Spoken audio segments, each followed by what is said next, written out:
O Projeto Guri tem feito a diferença na vida de diversas crianças e adolescentes no município de Pindamonhangaba. Aproveitando o período de contraturno escolar, os alunos participam de cursos na área de música. Fundado em 1995, o Projeto Guri existe há 21 anos. O projeto, que atende crianças e adolescentes entre 6 e 18 anos, oferece cursos de iniciação musical, luteria, canto coral, tecnologia em música, instrumentos de cordas dedilhadas, cordas friccionadas, sopros, teclados e percussão. Os cursos ocorrem no período de contraturno escolar.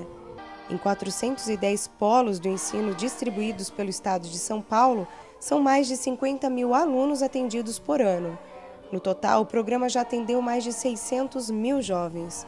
O professor Juscelei Martins, que também já foi aluno do Projeto Guri, afirma que o programa vai além da recreação. Não só na questão técnica, como de questão de música, né, mas na questão do comportamento deles também, né? E às vezes eles chegam meio eufóricos, pensando que vão aprender algo que não vão acrescentar em nada, que é um passatempo, mas passa a ser realmente uma atividade não só recreativa, mas também de ensinamento, né? O professor fala ainda do impacto do projeto na vida dos alunos. Eu acredito, porque eu sou professor hoje, mas há alguns anos atrás também já fui aluno do Guri, né? Então o impacto é total, né? Porque você não só demonstra ou apresenta um mundo novo, artístico, uma cultura nova, mas também ele pode para frente, né, se aperfeiçoar melhor e se tornar um profissional realmente na área, né, dentro da música, em alguma especialização, seja no instrumento ou na parte de canto mesmo, né, que é a minha área. Para a aluna Nathalie Santos, a novidade maior é aprender inglês cantando. Agora eu estou aprendendo inglês, assim, outras línguas, assim, porque eu não sabia cantar, assim, em outras línguas. Agora eu estou aprendendo muito. Gustavo Faria se sente motivado a permanecer no programa. Agora eu quero mais, porque antes eu começava alguma coisa e eu parava. Daí agora o projeto, eu estou fazendo quase 2 anos. Pedro nos conta que o Projeto Guri tornou seus dias menos entediantes e o fez descobrir o gosto pela música. Antes eu ficava com muito tédio na minha casa e não tinha nada para mim fazer. Então eu vim para cá por causa que eu descobri que o meu tom de voz era muito bonito, que eu também gostei de violão, então eu comecei a fazer violão e cada vez eu vou melhorando mais e quando eu crescer eu sempre quis ser cantor, essas coisas, e aprender a tocar bateria também. Mantido pela Secretaria da Cultura do Estado de São Paulo, o Projeto Guri é considerado o maior programa socioeducativo brasileiro. Conversamos com Rosiane da Silva, que é psicóloga e coordenadora do Projeto Guri. Ela nos fala de como a música contribui para o desenvolvimento dos alunos. A música por si só ela já é inclusiva, né? Passa de gerações em gerações dentro da família, desde o nosso nascimento até os últimos dias da nossa vida, a gente está experienciando a música. E para quem se interessou pelo projeto, atenção às informações.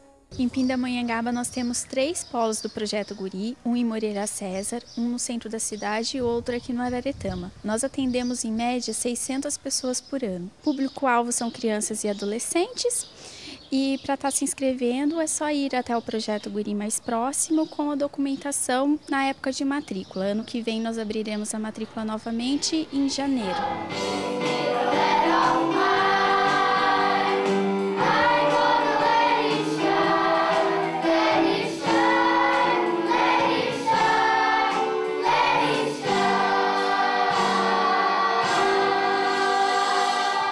O Exame Nacional do Ensino Médio poderá sofrer mudanças a partir de 2017, em consequência à reforma da educação. A medida foi anunciada pelo Ministério da Educação, que também pretende reduzir o custo das provas, que ultrapassou 650 milhões de reais. A secretária do MEC, Maria Helena Guimarães, participou da reunião do Conselho Nacional de Secretários de Educação e adiantou algumas mudanças que vão acontecer em consequência da reforma da educação. Algumas das alterações podem começar a valer no ano que vem. A intenção é adequar o Enem à reforma do ensino médio. Pela MP, parte da carga horária do ensino médio é voltada a um aprendizado comum, definido pela Base Nacional Comum Curricular, que ainda está em discussão. E na outra parte, o estudante poderá escolher entre 5 áreas de conhecimento: linguagens, matemática, ciências da natureza, ciências humanas e formação técnica e profissional. A presidente não adiantou quais as mudanças que devem acontecer quanto ao formato e conteúdo, mas uma das possibilidades cogitadas por especialistas é que haja modelos diferentes de Enem, mais direcionados para o que os estudantes aprenderam na etapa de ensino. A outra mudança é em relação à prova. O teste vai servir apenas para acesso ao ensino superior e não mais ao candidato que pretende obter o certificado de conclusão do ensino médio. O Enem também não vai mais aceitar a adesão de treineiros, ou seja, estudantes secundaristas do primeiro e segundo ano que se inscreverem com a intenção de conhecer a logística do exame. Somente este ano, 1 milhão de alunos se inscreveu nesta categoria. Para resolver o problema, o INEP pretende viabilizar a realização de simulados em parceria com as secretarias estaduais de educação, e esses testes aconteceriam no meio do ano, meses antes do Enem oficial. A medida foi anunciada pelo Ministério da Educação e pretende reduzir o custo das provas, que ultrapassou 650 milhões de reais este ano. Minha gente, roubos e furtos de celulares aumentaram na região metropolitana do Vale do Paraíba e Litoral Norte. Segundo a Secretaria de Segurança Pública do Estado de São Paulo, dos 31.961 crimes registrados aqui na região, 29,28% dos boletins de ocorrências eram de roubos e furtos dos aparelhos, ou seja, 9.268 casos. São José dos Campos fica na liderança com 2.729 registros. Taubaté e Jacareí seguem ocupando o segundo e o terceiro lugar no ranking. E nessa época do ano, muita gente começa a fazer dietas exageradas para o verão. Na entrevista de hoje, o repórter setorial conversa com a psicóloga Raquel Vilalta. Acompanhe.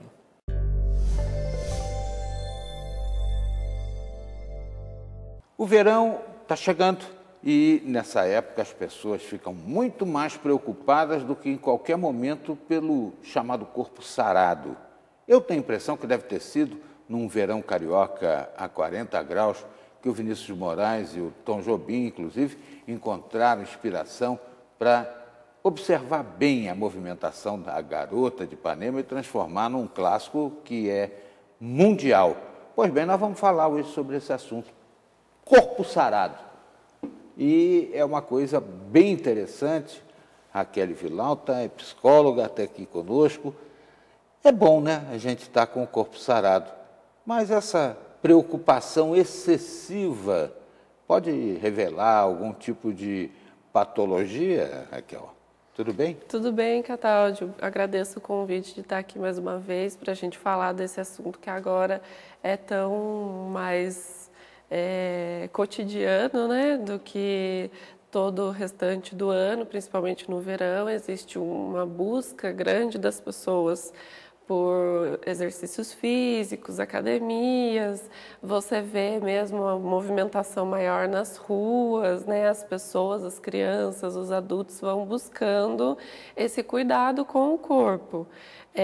Mas como ele é mais acentuado agora nesse período do ano, eu acredito que o objetivo não seja tanto pela saúde, mas por uma questão estética mesmo, já que a gente sabe que em pouco tempo o corpo não vai revelar tantos efeitos assim, mesmo que exercitado. Isso é um processo, isso precisa ser um cuidado diário, de um ano todo, mas as pessoas acabam procurando agora por conta do objetivo estético. Tem gente que é obsessiva, né? Você falou, né, do excesso, do exagero, até que ponto isso revela alguma patologia. É verdade.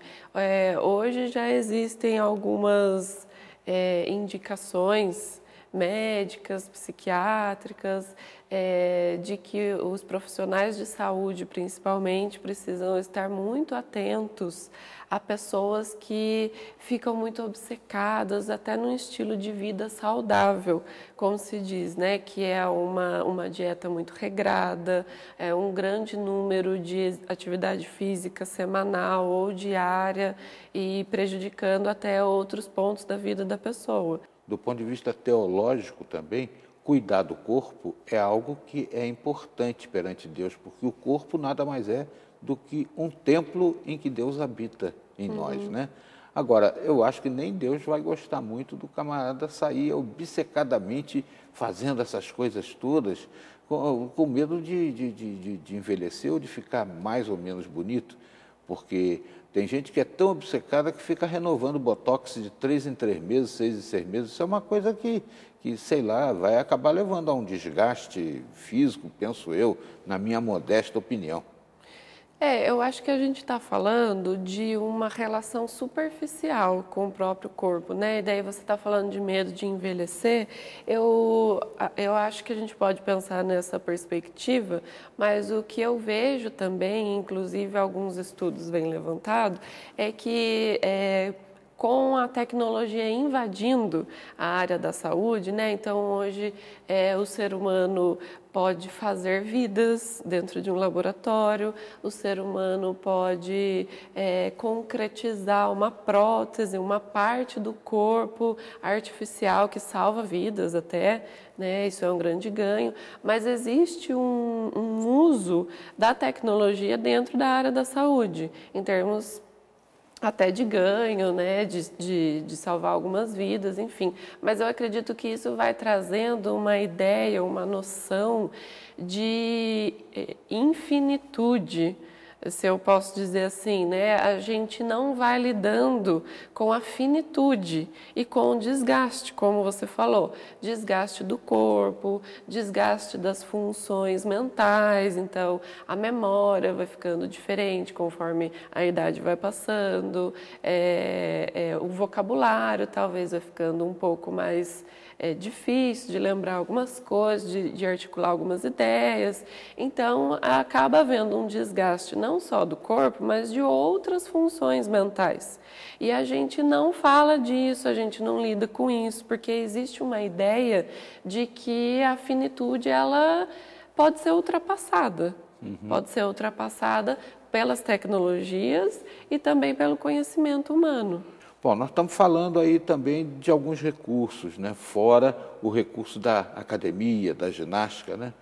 Tem gente que recorre à cirurgia plástica reparadora e tem gente que recorre à cirurgia estética e renovadora, né? Pessoas que às vezes, quando sorri, tem que levantar o braço junto. E, sei lá, eu acho que ainda procurar na educação física, na ginástica, possa representar um hábito mais saudável. Vou te pedir para a gente aprofundar o tema do ponto de vista psicológico, claro, na volta da entrevista com a Raquel Villalta, que está conosco hoje aqui ajudando a gente a refletir sobre esse tema tão importante que é a busca do corpo sarado. Já já de volta aqui no Repórter Setorial.